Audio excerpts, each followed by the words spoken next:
संविधान का लक्ष्य है राम राज्य की स्थापना। राम राज्य का मतलब धर्म की जय हो, अधर्म का नाश हो, प्राणियों में सद्भावना हो, विश्व का कल्याण हो। लेकिन पिछले 75 साल में राम राज्य स्थापित करना तो छोड़िए, हम घूसखोरी, कमीशनखोरी, मिलावटखोरी, जमाखोरी, दलाली भी कम नहीं कर पाए। आज की डेट में अगर आप ध्यान से देखिए, भारत की सारी समस्याओं का मूल कारण है भारत की सड़ी हुई शिक्षा व्यवस्था। भारत में जो अंग्रेजों ने कानून बनाया था 1835 में, वो कानून लगभग उसी डायरेक्शन में आगे चल रहा है। आज भी भारत में या तो मिशनरी शिक्षा है, या तो मैकाले की शिक्षा है, या तो मदरसा शिक्षा है। हमने भारत की शिक्षा को प्रमोट ही नहीं किया, और इसका नतीजा यह है कि भारत में घूसखोरी है, कमीशनखोरी है, सूदखोरी है, मिलावटखोरी है, कालाबाजारी है, मुनाफाखोरी है, नशा तस्करी है, मानव तस्करी है, सोना तस्करी है, कटमनी है, तोलाबाजी है, नक्काली है, घटतौली है। भारत का ऐसा कोई जिला नहीं है जहां पे जातिवाद नहीं है, भाषावाद नहीं है, क्षेत्रवाद नहीं है, कट्टरवाद नहीं है, जिहाद नहीं है, माओवाद नहीं है, नक्सलवाद नहीं है। भारत का ऐसा कोई जिला नहीं है जहां धर्मांतरण नहीं हो रहा है, अवैध घुसपैठ नहीं हो रही है। ऐसा कोई राज्य नहीं है जहां काला धन नहीं है, जहां हवाला नहीं है, जहां बेनामी संपत्ति नहीं है, जहां ऐश्वरिक संपत्ति नहीं है। ऐसा कोई राज्य नहीं है जहां पे शिक्षा माफिया नहीं है, या कोचिंग माफिया नहीं है, या फार्मा माफिया नहीं है, या कोयला माफिया नहीं है, सड़क माफिया नहीं है, या रेल माफिया नहीं है, या टेंडर माफिया नहीं है। मैं बार बार कहता हूं, तू मैं करने, आरोप प्रत्यारोप करने, नूरा कुश्ती करने, बतौलेबाजी करने से, भाषण देने से कोई फर्क नहीं पड़ेगा। सबसे इंपॉर्टेंट है शिक्षा व्यवस्था को अच्छा बनाना। अच्छी शिक्षा होगी, संस्कार वाली शिक्षा होगी, तो स्वाभाविक सी बात है कानून थोड़ा कमजोर होगा तो भी काम चल जाएगा।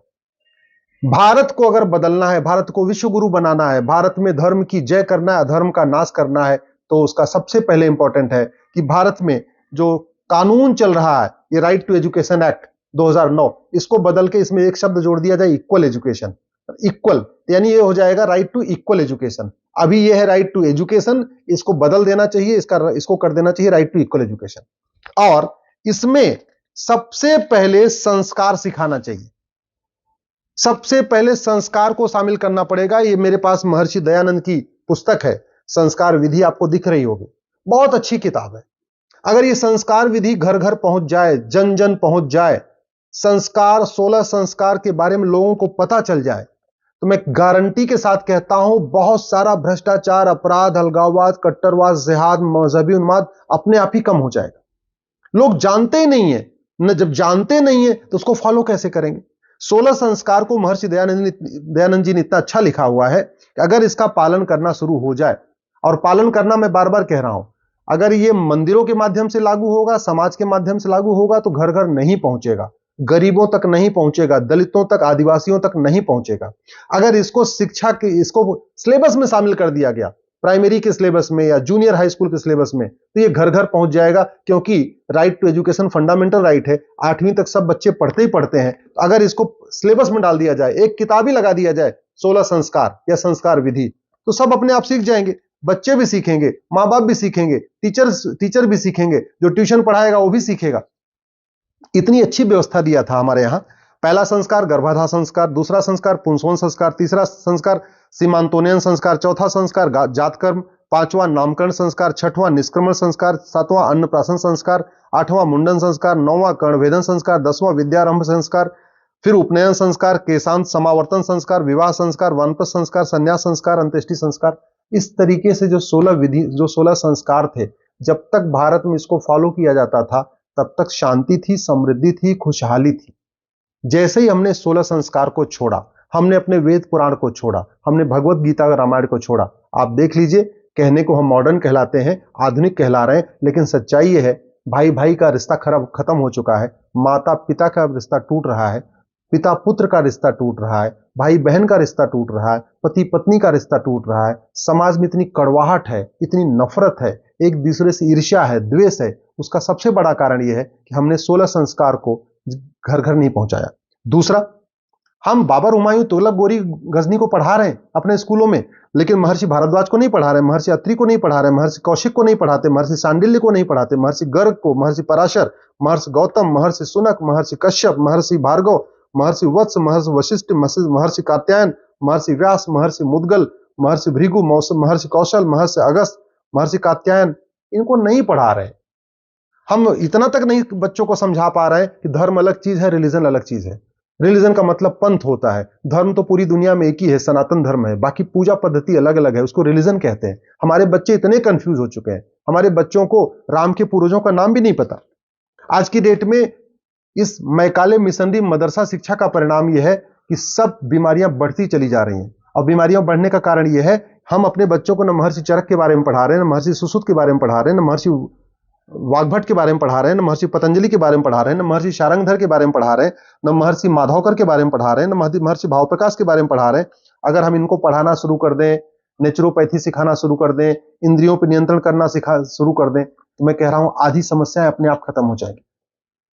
आज की डेट में फिजिक्स, केमिस्ट्री में, जूलॉजी, बॉटनी सब पढ़ाया जा रहा है, लेकिन वसुधैव कुटुंबकम पे कोई चैप्टर नहीं है, सत्यम शिवम सुंदरम पे कोई चैप्टर नहीं है, जननी जन्म भूमिश्च स्वर्गादीप गरीयसी इस पे कोई चैप्टर नहीं है, नारी तू नारायणी इस पे कोई चैप्टर नहीं बच्चों के किताब में, यत्र नारंती पूज्यते रमनते तत्र देवता इस पे कोई चैप्टर नहीं है, सर्व मंगल मांगल्य शिवे सर्वार्थ साधिके सबका कल्याण हो ऐसा कोई चैप्टर नहीं बच्चों की सिलेबस में, सर्वे भवन्तु सुखिनः सर्वे सन्तु निरामया ऐसा कोई चैप्टर नहीं है। अष्टांग योग इतना बढ़िया महर्षि पतंजलि का अष्टांग योग बच्चों को पता ही नहीं है। जब तक अष्टांग योग नहीं सिखाएंगे तब तक शांति समृद्धि नहीं आएगी। इसलिए मैं बार बार कह रहा हूं, बाबर, हुमायूं, तुगलक, गजनी गोरी को पढ़ाने की बजाय भगवान राम के पूर्वजों को पढ़ाइए। भगवान राम के पूर्वज एक से बढ़कर एक प्रतापी राजा हुए, न्यायप्रिय राजा हुए। हम इतने सारे लोगों को पढ़ा रहे हैं, मुगलों को जिन्होंने अत्याचार किया, बलात्कार किया, हत्या किया, कन्वर्जन कराया, उनको पढ़ा रहे हैं, लेकिन महर्षि कश्यप को नहीं पढ़ाते, राजा विवस्वान को नहीं पढ़ाते, राजा इक्ष्वाकु को नहीं पढ़ाते, राजा धुंधुमार को नहीं पढ़ाते, राजा मांधाता को नहीं पढ़ाते, राजा सुसंधि को नहीं पढ़ाते, राजा ध्रुवसंधि को नहीं पढ़ाते, राजा भरत को नहीं पढ़ाते, राजा असित को नहीं पढ़ाते, राजा सगर को नहीं पढ़ाते, राजा अंशुमान को नहीं पढ़ाते, राजा दिलीप को नहीं पढ़ाते, राजा भगीरथ को नहीं पढ़ाते, राजा रघु को नहीं पढ़ाते। हमारे बच्चों को बाबर, हुमायूं, तुगलक, गोरी, गजनी पढ़ाया जा रहा है, लेकिन राजा सुदर्शन नहीं पढ़ा रहे, राजा अग्निवर्ण नहीं पढ़ा रहे, राजा मरु को नहीं पढ़ा रहे, राजा अम्बरीश नहीं पढ़ा रहे, राजा ययाति को नहीं पढ़ाते, राजा अज को नहीं पढ़ाते, राजा दशरथ को नहीं पढ़ाते, अजात शत्रु को नहीं पढ़ाते, राजा चंद्रगुप्त मौर्य को नहीं पढ़ाते, अशोक को नहीं पढ़ाते, समुद्रगुप्त को नहीं पढ़ाते, कृष्णदेव राय को नहीं पढ़ाते, महाराणा रंजीत सिंह को नहीं पढ़ाते, विक्रमादित्य को नहीं पढ़ाते, सम्राट मिहिर भोज को नहीं पढ़ाते, वीर शिवाजी को नहीं पढ़ाते, बिंदुसार को नहीं पढ़ाते। मैं बार बार कह रहा हूं, सबसे इंपॉर्टेंट होता है संस्कारी शिक्षा, भारतीय शिक्षा। शिक्षा का भारतीयकरण करना पड़ेगा। ये मैकाले की शिक्षा, मिशनरी की शिक्षा, मदरसा की शिक्षा केवल और केवल भारत में अराजकता फैलाएगी, और पिछले 75 साल का एक्सपीरियंस यही कह रहा है। इसलिए मैं कह रहा हूं, अगर आपको स्वच्छ भारत बनाना है, साक्षर भारत बनाना है, समृद्ध भारत बनाना है, संपन्न भारत बनाना है, सुरक्षित भारत बनाना है, समावेशी भारत बनाना है, सबल भारत बनाना है, स्वावलंबी भारत बनाना है, सशक्त भारत बनाना है, संवेदनशील भारत बनाना है, स्वाभिमानी भारत बनाना है, संस्कारी भारत बनाना है, समरस भारत बनाना है, सदाचारी भारत बनाना है, समता युक्त भारत बनाना है, और एक भारत श्रेष्ठ भारत बनाना है, तो प्राइमरी में आप 5 साल की प्राइमरी में केवल और केवल वैदिक शिक्षा व्यवस्था लागू करिए। ये मैकाले, मिशनरी, मदरसा सबको खत्म करिए। One nation one syllabus, one nation one curriculum, one nation one education board, एक देश एक शिक्षा व्यवस्था लागू करिए। इस कानून को बदल के जो राइट टू एजुकेशन है, इसमें एक शब्द जोड़ दीजिए, इक्वल, ये बन जाएगा राइट टू इक्वल एजुकेशन। और पूरे देश में प्राइमरी में यानी 5वीं तक, यानी बच्चा जब 10 साल का होगा 11 साल तक, उसको आप फिजिक्स, केमिस्ट्री में, मैथ, जूलॉजी, बॉटनी छोड़ दीजिए। सबसे पहले उसको यज्ञ विज्ञान पढ़ाइए, वेद विज्ञान पढ़ाइए, योग विज्ञान पढ़ाइए, उपनिषद विज्ञान पढ़ाइए, स्वास्थ्य विज्ञान पढ़ाइए, मनोविज्ञान पढ़ाइए, अष्टांग योग पढ़ाइए, इंद्रियों पर नियंत्रण करना सिखाइए। 5 साल तक वो शारीरिक और मानसिक रूप से स्वस्थ हो जाए, उसकी क्षमता बढ़ जाए, उसके बाद उसको आप जो भी पढ़ाना पढ़ाइए। और जहां तक आप सोच रहे हैं वैदिक शिक्षा में, आज की डेट में तो मुश्किल से सेकेंडरी में यानी 6वीं से लेकर 10वीं तक 8 विषय 10 विषय पढ़ाया जाता है। पहले तो 20 विषय पढ़ाया जाता था। उदाहरण के लिए, जब इंग्लैंड में पहला स्कूल खुला था 1811 में, तो भारत में उस समय 7.5 लाख गुरुकुल थे, 7.5 लाख गुरुकुल। और यहां व्यवस्था 555 मॉडल चलता था, यानी 5 साल का प्राइमरी, 5 साल का सेकेंडरी और 5 साल का ग्रेजुएशन।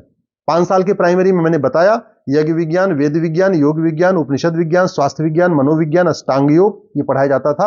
और 5 साल के सेकेंडरी में अग्नि विद्या, वायु विद्या, अग्नि विद्या यानी मेटलर्जी पढ़ाई जाती थी, वायु विद्या यानी एरोनॉटिक्स, जल विद्या यानी नेविगेशन, अंतरिक्ष विद्या यानी स्पेस साइंस, पृथ्वी विद्या अर्थ स्टडी, सूर्य विद्या सन स्टडी, चंद्र विद्या लूनार स्टडी, मेघ विद्या वेदर फोरकास्ट, पदार्थ विद्या यानी बैटरी, सौर ऊर्जा यानी सोलर एनर्जी, दिन विद्या यानी डे नाइट स्टडी, सृष्टि विद्या